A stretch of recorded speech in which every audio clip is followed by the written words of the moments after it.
This is Total Access at the NAB AFL Draft Combine. Damien Barrett with Paul Daffy and Jason McCartney. And now time to speak to the man who helped set up Brisbane Lions dynasty as a recruiter and is now doing the same thing at the Sydney Swans, Kinnear Beatson. Kinnear, welcome.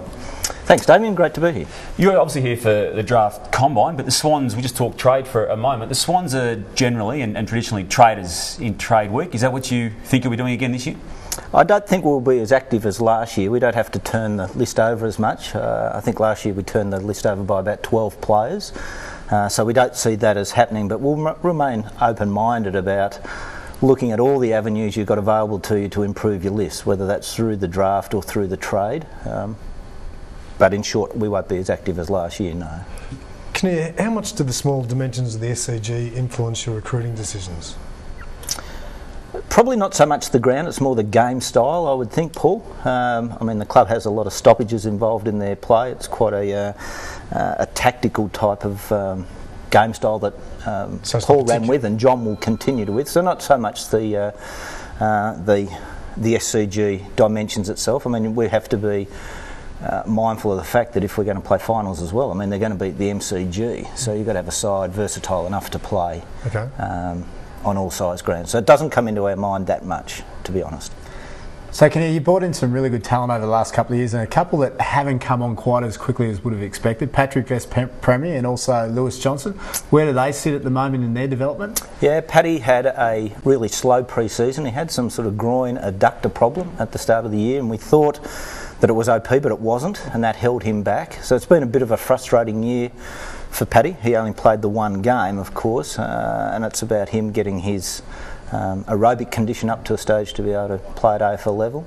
And Louis, of course, had foot surgery last year, was going really well this year, and had a bit of a niggle in a hip. Again, thought that he required some surgery, went and saw the specialist, he didn't. Sort of just derailed his season right at the end, the wrong time, at about 3/4 of the way through the year.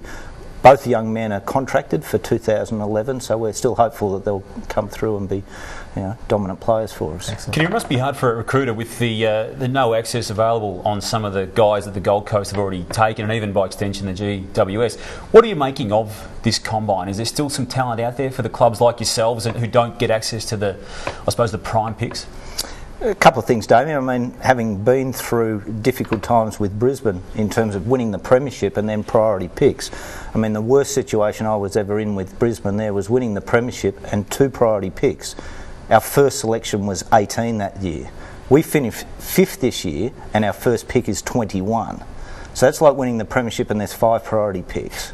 So that puts that part in perspective for you. It's difficult. In terms of the draft pool, I mean, there are always players there, and history suggests that they're going to be there in the 30s, the 40s, the 50s. I mean, everybody does their research on them, and you try to know them as well as you can, and you make the most educated selection at the right time. And sometimes you're blessed with a bit of luck. But it's about getting to know what their backgrounds have been, what their preparations have been, and where they're at as a player, both on and off the field, I think. So there'll be players available late in the draft this year. You've got a very strong leadership culture at Sydney. Have you seen any potential leaders at this draft combine?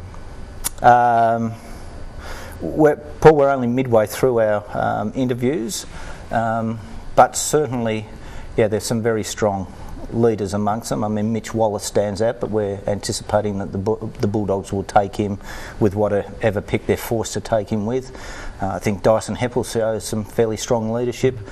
Billy Smets, in his own way, is more of an on-field leader than an off-field leader. And he's strong. I've seen him rally the troops at half-time in games, even though he's in and out of the system a bit with his commitment with Geelong Grammar. Reece Conker at WA, the boys that played for WA under-18s, you talk to their group, they always throw up Reece Conker about being a good leader. So, there's plenty there. Kinnear, what does your club see as the key component here at the draft combine? Is it the screening, testing, or is it the player interviews? I think it's a combination of everything, Jason. I mean, it's the way the medical screenings are done now, the fact that we've had a lot of MRI scans and things done earlier. So our medical staff are arriving here a lot better prepared, so they can be a lot more specific in terms of what they're discussing about the players. The testing has come up another notch in terms of what we're looking for. But for us, it's the opportunity for our coaches to sit with the players and get a feel for what we're talking about and to sort of go through, again, what their backgrounds have been. So for me, the draft combine, it's a combination of everything, trying to put the jigsaw puzzle together with what you've seen during the year, speaking to yourself as head coach of the AIS, James Veal, conditioning coordinator of the AIS, those sort of people, the state coaches, Brenton Phillips, those guys we talk to. So this, just trying to put all the pieces together. It's a high-pressure job, isn't it, being a recruiter of a club? You've done it very, very successfully at 2 clubs. Do you get a bonus payment when you get someone like a Hanbury who wins the Rising Star? No. The NAB Rising Star? No.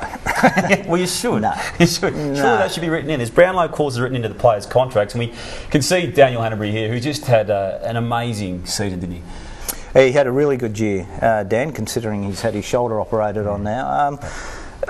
The interesting thing about Dan is just he's a really driven performer, and that's why he maximises his potential. And I suppose when you're talking to the guys and doing our interviews, that's what you're trying to find out a little bit too about how driven these young men are. And that's interesting itself at the moment with the whole Generation Y thing. It's a different topic, but they're a bit different nowadays. I'm getting older, but certainly they're a bit different as well. Kenny, good luck in trade week and then the draft itself, and enjoy the rest of the interviews you got with the guys at the Combine. Thanks, guys. Thanks for joining us today. My pleasure. Thank you. Kenny Beatson, the Sydney Swans recruiting manager. Coming up, trade talk with Ben Broad, but this is Total Access at the NAB AFL Draft Combine. It's on afl.com.au. It's on the Footy channel on Big Pond TV at 5:30 and again at 9 o'clock. Total Access from the AIS in Canberra.